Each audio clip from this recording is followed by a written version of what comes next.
ఉంటే కనీసం వాళ్ళ తాలూకు దిక్కుతోచిన పరిస్థితిలో ఉన్నారు. ఎవరో అధికారులు లేరు ఇక్కడ.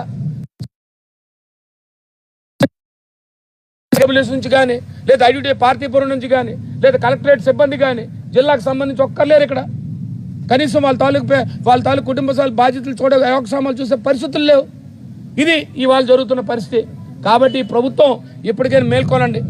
మీరు చెప్తున్న గొప్ప గొప్ప మాటలు ఏవైతున్నాయో క్షేత్రస్థాయిలో లేవని చెప్పడానికి ఇదే నిదర్శనం. ఇవాళ గిరిజనులు, ఈ రాష్ట్రంలో ఉన్న గిరిజనులు అందరూ కూడా అయ్యో రామా అనే పరిస్థితి వచ్చింది. హరిజన గిరిజన వెనుకబడి తరగతి వర్గాల వారందరూ కూడా ఇవాళ ఇబ్బందులు పాలయ్యే పరిస్థితి వచ్చింది. కాబట్టి మీరందరూ కూడా ఒకసారి దయదలచండి. ఇవాళ మేము అదే ముర్రో అంటున్నాం. అయ్యా మీరు వచ్చి ప్రైవేట్ పరాలు చేయకండి, ప్రభుత్వమే నెరవేర్చండి, ప్రభుత్వం ముందుకు వస్తే ఇలాంటి బాధలన్నీ తప్పుతాయని చెప్పి వచ్చాం.